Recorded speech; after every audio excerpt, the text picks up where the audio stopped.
Hi friends, ఎలా ఉన్నారు? Welcome to our channel Parvati ముచ్చట్లు. సోమవారం శివయ్యకు ఎంతో ప్రీతికరమైనదని పెద్దలు చెప్తూ ఉంటారు. సోమవారం నాడు శివాలయాలు అన్ని భక్తులతో కలకల్లాడిపోతూ ఉంటాయి. శివయ్య నామస్మరణతో మారుమోగిపోతూ ఉంటాయి. ఉపవాసాలు, శివయ్యకు అభిషేకాలు, ఇలా భక్తులు శివారాధనలో మునిగి తేలుతూ ఉంటారు. శివలింగంపై రామబాణం గుర్తు ఉన్న అరుదైన ఆలయం గురించి ఇప్పుడు మనం తెలుసుకుందాం. అంతేకాదు, ఈ శివాలయంలో జోలి పట్టుకొని వేడుకుంటే ఎంత కష్టమైనా ఇట్టే మాయమైపోతుందని భక్తులు చెప్తుంటారు. అలా ఎంతో మంది తమ బాధలు చెప్పుకొని సహాయం చేయమని, తమ కష్టాన్ని పోగొట్టమని శివయ్యను వేడుకుంటూ ఉంటారు.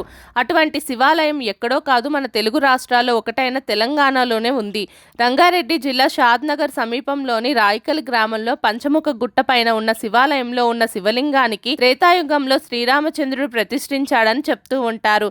శ్రీరాముడు ఈ లింగాన్ని ప్రతిష్ఠించాడు అనటానికి గుర్తుగా శివలింగంపై రామబాణం గుర్తు కూడా ఉంటుంది. ఈ ఆలయంలో శివయ్య రామలింగేశ్వరుడుగా పూజలు అందుకుంటూ ఉంటాడు. శ్రీరామచంద్రుడే ప్రతిష్ఠించడంతో రామలింగేశ్వరుడుగా పేరొందాడు శివయ్య. శ్రీరాముడు ప్రతిష్ఠించడంతో ఈ ఆలయానికి ఎంతో విశిష్టత ఏర్పడి ఉత్తర రామేశ్వరంగా ప్రసిద్ధి చెందింది. లంకాధిపతి రావణాసుని సంహరించిన తర్వాత శ్రీరామచంద్రుడు సీతా సమేతంగా అయోధ్యకు తిరిగి వెళ్తుండగా దండకారణ్య ప్రాంతమైన రామేశ్వరంలోని బదరీ వృక్షం కింద శివలింగాన్ని ప్రతిష్ఠించి పూజ చేశారని చెప్తూ ఉంటారు. కానీ సాక్షాత్తు శ్రీమన్నారాయణుడి అవతారమైన శ్రీరాముడే దేవాది దేవుడైన శివయ్యను ప్రతిష్ఠించినా కూడా ప్రకృతి వైపరీత్యాల వల్ల ఈ శివలింగం వందల ఏళ్లుగా భూగర్భంలోనే ఉండిపోయిందట. రామేశ్వరం గుట్టల మధ్య మాణిక్య ప్రభువు శిష్యుడైన నరసింహారాయులు తపస్సు చేస్తుండగా ఆయన కల్లో రామలింగేశ్వరుడు దర్శనమిచ్చి బదరీ వృక్షం కింద శివలింగం ఉందని, దాన్ని బయటకు తీసి పూజలు చెయ్యమని చెప్పాడట.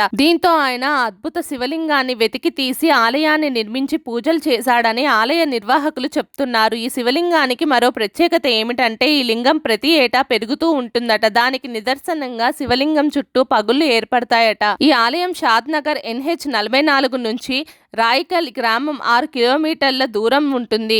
రాయికల్ గ్రామం నుంచి పంచముఖ గుట్ట రామేశ్వరానికి 4 కిలోమీటర్ల దూరం వెళ్లవలసి ఉంటుంది. మహాశివరాత్రి పర్వదినం రోజున ఈ ఆలయంలో జోలిపట్టి వేడుకుంటే ఎంతటి కష్టాలైనా తొలగిపోతాయని భక్తులు నమ్ముతూ ఉంటారు. అలా ఎంతో మంది శివరాత్రి రోజున జోలిపట్టి తమ కష్టాలను తీర్చమని శివయ్యను వేడుకుంటూ ఉంటారు. ప్రతి అమావాస్య, పౌర్ణమి రోజుల్లో ఈ ఆలయంలో ప్రత్యేక కార్యక్రమాలు జరుగుతూ ఉంటాయి. మా వీడియోస్ కనుక మీకు నచ్చినట్టయితే మా ఛానల్ని లైక్ చేయండి, షేర్ చేయండి, అలాగే సబ్స్క్రైబ్ చేసుకోవడం మాత్రం అస్సలు మర్చిపోకండి. మరిన్ని ఇలాంటి వీడియోస్ కోసం మా ఛానల్ని ఫాలో అవ్వండి.